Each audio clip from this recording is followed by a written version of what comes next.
Hello viewers, আসসালামু আলাইকুম। আশা করি আপনারা সকলেই খুব ভালো আছেন। আজকে আমরা জানবো বাংলাদেশের অন্যতম জনপ্রিয় একজন নাট্য অভিনেত্রী নুসরাত জাহান অন্তরার লাইফস্টাইল সম্পর্কে, তার পরিবার, বাড়ি গাড়ি, ইনকাম এবং অজানা তথ্যগুলো সম্পর্কে। তো ভিউয়ার্স, অবশ্যই ভিডিওটি না টেনে দেখবেন এবং নুসরাত জাহান অন্তরার ভক্ত হলে অবশ্যই ভিডিওটিতে একটি লাইক দিবেন। তো চলুন ভিডিওটি শুরু করা যাক। আসল নাম নুসরাত জাহান অন্তরা এবং ডাকনাম অন্তরা। তিনি বাংলাদেশের ফরিদপুর জেলায় 22শে জুলাই 1999 সালে জন্মগ্রহণ করেন। তার বর্তমান বয়স 22 বছর এবং তিনি বর্তমানে ঢাকায় থাকেন। তার পেশা টিকটক অভিনেত্রী এবং মডেল। তার উচ্চতা 5 ফিট 4 ইঞ্চি এবং ওজন প্রায় 58 কেজি। তার জাতীয়তা বাংলাদেশি এবং ধর্ম ইসলাম।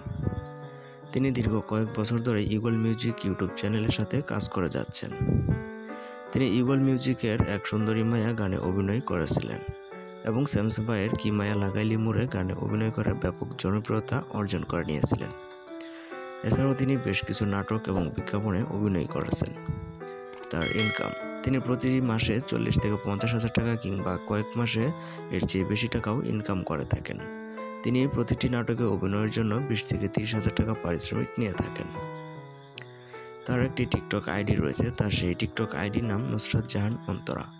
সেখানে তার ফলোয়ার সংখ্যা 2 মিলিয়ন প্লাস এবং তার একটি ফেসবুক পেজ রয়েছে, সেই পেজটির নাম নুসরাত জাহান অন্তরা।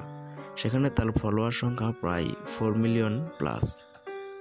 তার একটি ইউটিউব চ্যানেলও রয়েছে, সেখানে তার সাবস্ক্রাইব সংখ্যা প্রায় 1 লক্ষ প্লাস।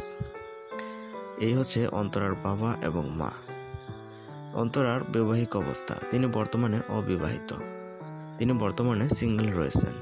অনেকেই মনে করেন যে মিলন তার বয়ফ্রেন্ড, কিন্তু এটা সত্যি নয়। তার গাড়ি, তার নিজস্ব কোনো গাড়ি রয়েছে কিনা সেই বিষয়ে সঠিক কোনো তথ্য দিতে পারছি না। তার প্রিয় খাবার বিরিয়ানি এবং নুডলস। তার প্রিয় রং গোলাপি এবং হলুদ।